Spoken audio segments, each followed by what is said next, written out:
вот подкормили коррупцию, но попали в Гамбию наконец-то и направляемся в столицу, в Банджул. Африка на Кадоза.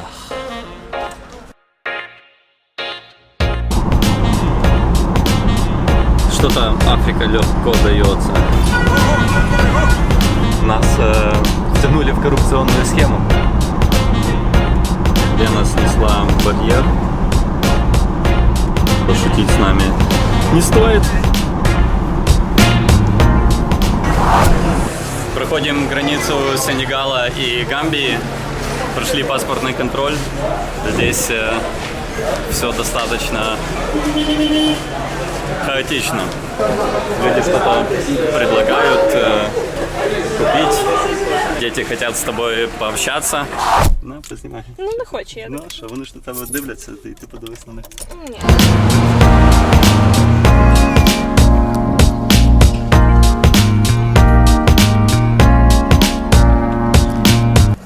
Да, у гамбийской таможни есть и миссия, и вижен.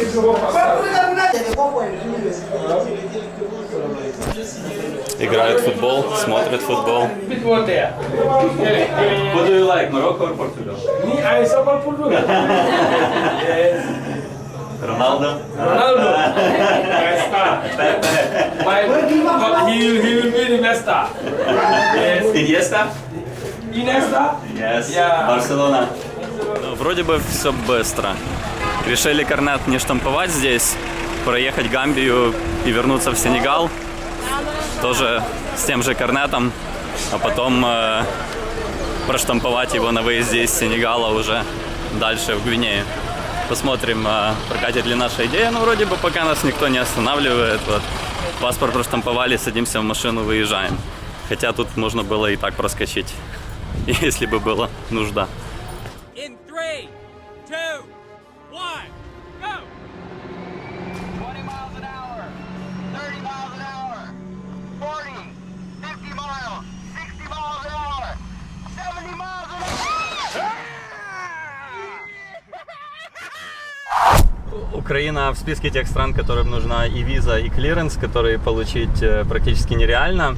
Но были переговоры насчет транзитной визы, которую обычно дают только на 24 часа, но нам нужно на 3 дня. И так-сяк, в общем, человек согласился, но говорит, нужно будет заплатить за это.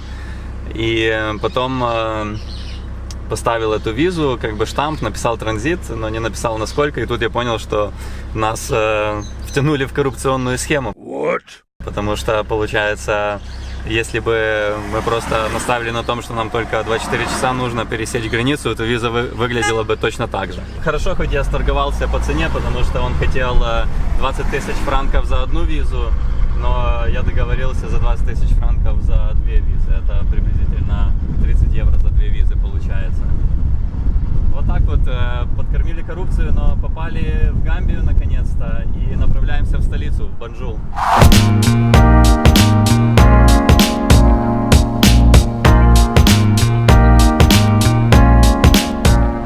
Наши приключения в Гамбии продолжаются.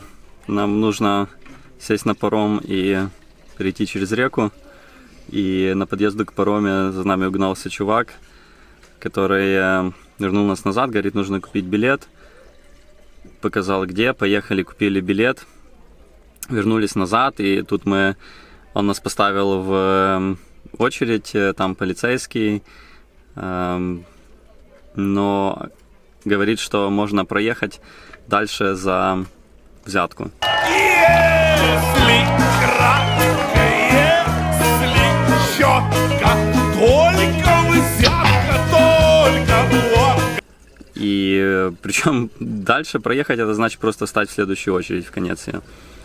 Мы, конечно же, нам этот вариант не понравился, и мы решили, что будем ждать, но что-то подозревал я, что мы ждем не то и не того. Пошел разбираться, тут начались какие-то крики и волнения. Вот. А перед этим ходил вот этот парень разбираться и говорит, что все нормально, все нормально. Вот. А потом... Да, ты, дружище. А потом я прошел и спрашиваю, что за фигня здесь происходит? Вы что, пытаетесь нас взять взятку? Это что, коррупция? И тут он сразу... Ол, я ничего не требую, я полицейский, это рядом вообще какой-то штамп с вас требовал непонятный. И вообще, да, все, проезжайте. Вот. Ну и стали мы в конец следующей очереди. А у меня появилось такое ощущение потерянного времени из-за того, что вот не до конца разобрались эти парни, а надо было самому все проконтролировать, как всегда. Да, Бен? Ну вот и я говорю, надо было. Ну ничего, ждем дальше.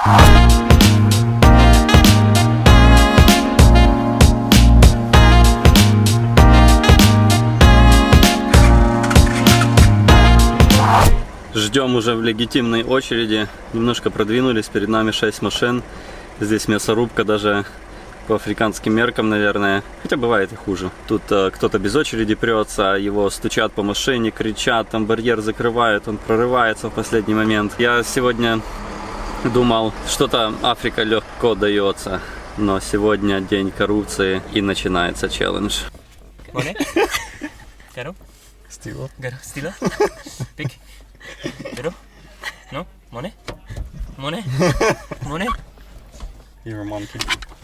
Тут продавцы подходят постоянно, что-то разное продают. Кто водичку, кто конфеты. Но сегодня лучше всего предложение. Базука. Это такой большой.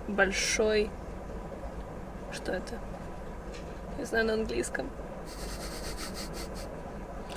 Большой. Да, большой предложили. Происходит здесь хаос. Люди сигналят, пытаются проехать. Кто-то без очереди. Очень много людей без очереди. Да, неорганизованность, коррупция. Одни других не пускают, потом пускают. Наверное, за деньги кто-то проезжает. Но мы все ждем, вот пробиваемся через первый барьер. Но там еще нас ждет еще больший барьер дальше. Мы уже за воротами терминала. Продвинулись вперед. Лена снесла барьер. Немножко зацепила. Все поняли, что шутить с нами не стоит. Подружились с начальником ворот. Долго общались про политику, про гомосексуализм. Как вы к геям относитесь? Он оказался поклонником законов шариата, считает, что нужно людей за это забрасывать камнями до смерти. Ну ничего, пообщались. 5-й час в очереди. Оказалось, впереди поломался грузовик. Из-за этого вся задержка. Но нам от этого не легче. Но в принципе уже и не тяжелее. Наверное, придется ехать опять в темноте, чтобы успеть в Банджул, потому что завтра утром нам обязательно нужно в посольство. И желательно успеть получить 2, а лучше 3 визы до субботы.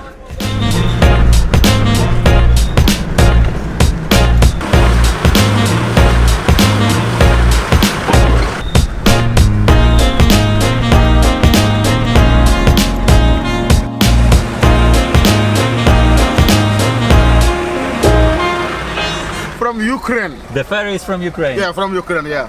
Паром с Украины. Yeah, Ukraine. And that one is from Diamond, Holland. And it's not working. It's not working. It's not working. С Голландии не работает уже. But for this one, Паром с Голландии уже поломался, а с Украины еще работает. Оказалось, что у механика парома целых 8 детей. И мы решили сделать исключение, так как обычно мы местным не раздаем особо ничего. И дали ему 2 банки шпрот. Надеюсь, сегодня ужин у детей получится вкусный. И надеюсь, что он нам не соврал. 6 часов спустя после покупки билета на паром мы таки пересекли реку Гамбия. Ходил снимать, как застрял грузовик, заезжая на паром. Заглох и все. Его вытягивали на железной цепи другим грузовиком. После этого там народ собрался помогать как-то. Я подошел, снимал это все. Ко мне потом прицепился работник терминала паромного и спрашивает, что ты меня снимаешь. Я говорю, я тебя не снимаю, я снимаю то, что происходит. Покажи мне. Показал ему, окей, он отстал от меня. Тут следующий говорит, чего ты меня снимаешь? Я говорю, я тебя не снимал, я снимаю, что происходит. Говорит, покажи мне. Ну тут я разозлился, говорю, ну а что, я каждому должен показывать, кто хочет посмотреть. И началась перепалка, я вспомнил все, и взятки, и то, что здесь там с нас пытались содрать деньги за то, чтобы просто в очередь нас поставить.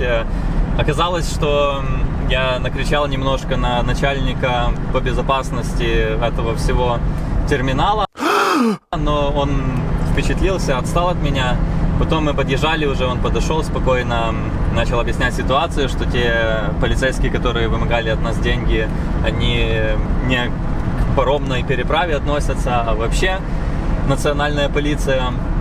После этого нам начальник рассказал, как в Гамбии все хорошо. Я говорю, ну вот много людей без очереди ездит. Он объяснил, что имеют право всякие депутаты и так дальше, местные. Но я говорю, тут такое впечатление, что каждый второй депутат. На что он сказал, что в принципе, если бы мы к нему подошли, то он бы нас считал послами Украины в данный момент в стране и тоже бы пропустил. Но уже было поздно.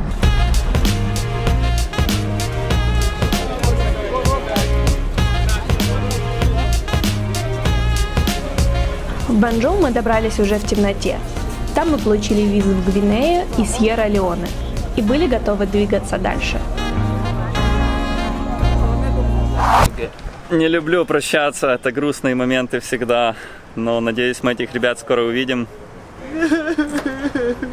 С ними было очень круто. Ребятам всего лишь 23 года, и они решились на путешествие из Лондона в Кейптаун. Мы знакомы всего лишь около 2 недель, но кажется, что всю жизнь. Очень круто время провели вместе, надеюсь, мы их скоро вновь увидим. Путешествия дают иногда такие грустные моменты. Ну что поделаешь.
Should we put these in?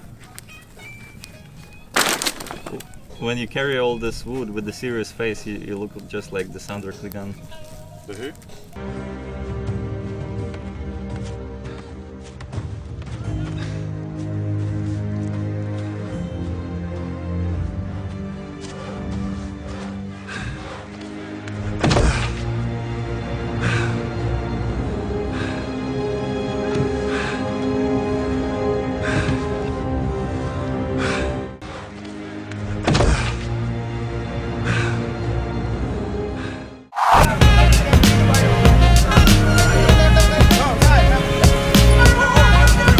Приключения в Гамбии закончились, и мы снова попали в Сенегал.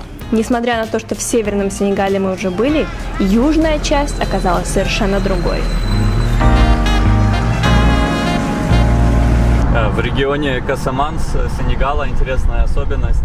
На въезде-выезде из сел местные сами ставят таких себе в замену лежачим полицейским. То есть бревна, чтобы машина объезжала и сбрасывала скорость. Только здесь.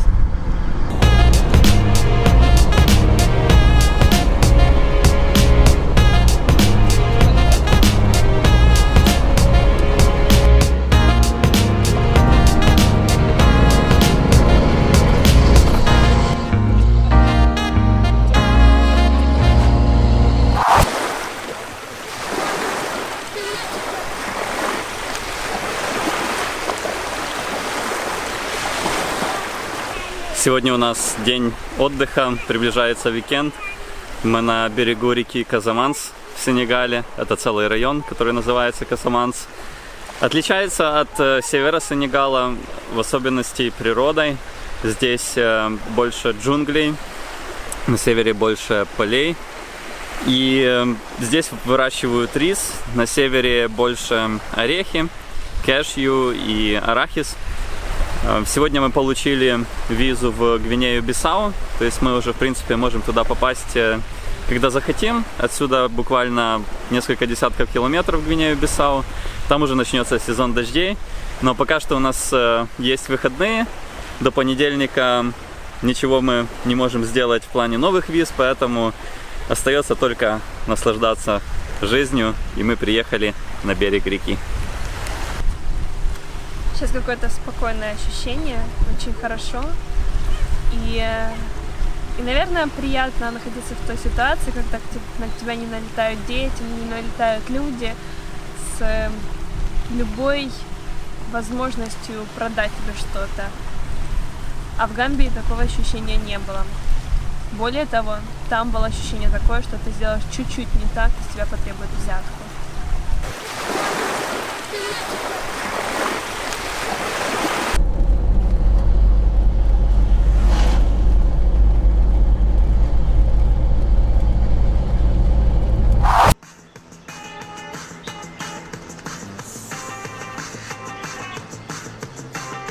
Очень вкусно.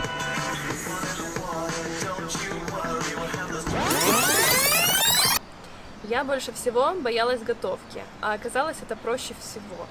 И на самом деле в этой поездке научилась готовить очень быстро, с совсем готовым достаточно. И даже на одной комфорке. Как можно быстро приготовить рис? Вот смотрела я у 2 шеф-поваров из Франции, которые точно так же путешествовали, но только по Европе, но тоже машиной. И вот они рассказали, как сделать за 15 минут рис. 1 чашка риса, 1,5 чашки воды, закрыть вот так вот фольгой, проделать маленькую дырочку и засечь 15 минут на среднем огне.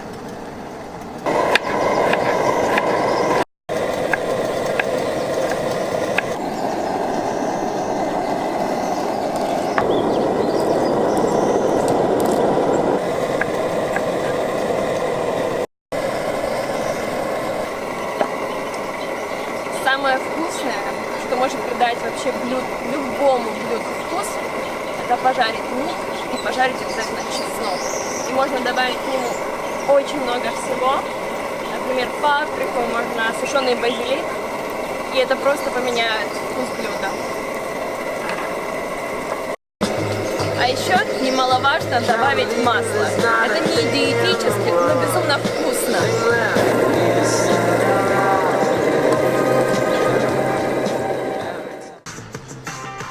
Очень вкусно.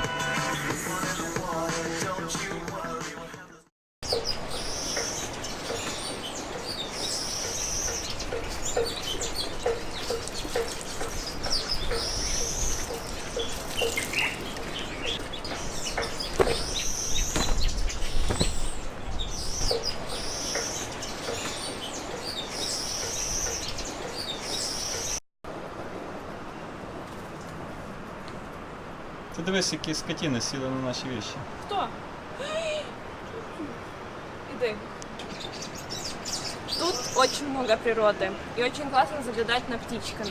Особенно, как они какают на твою только что постиранную стирку. Приходится перестирывать.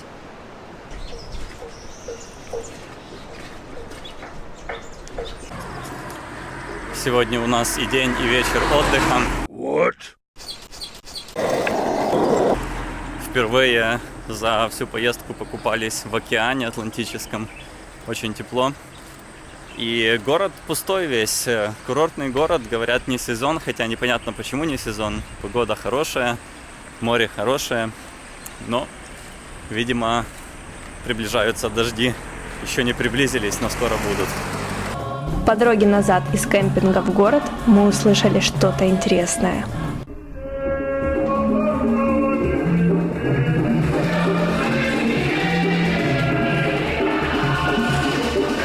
Оказалось, что в местной крестьянской церкви была репетиция хора.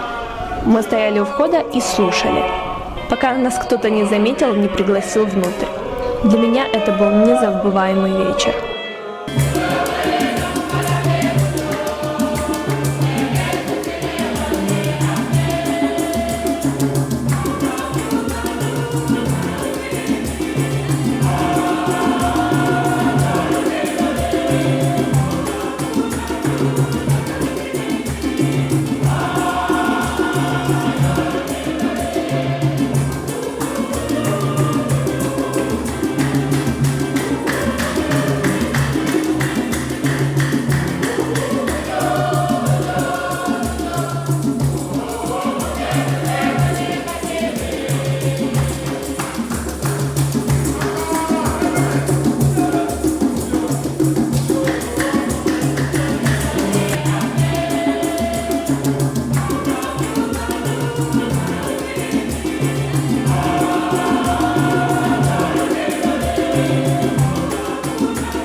Пора прощаться с Сенегалом и встречать Гвинею. Спасибо, что смотрите наш канал и рассказывайте друзьям. Чтобы не пропустить выпуски, кликайте на колокольчик. Пока!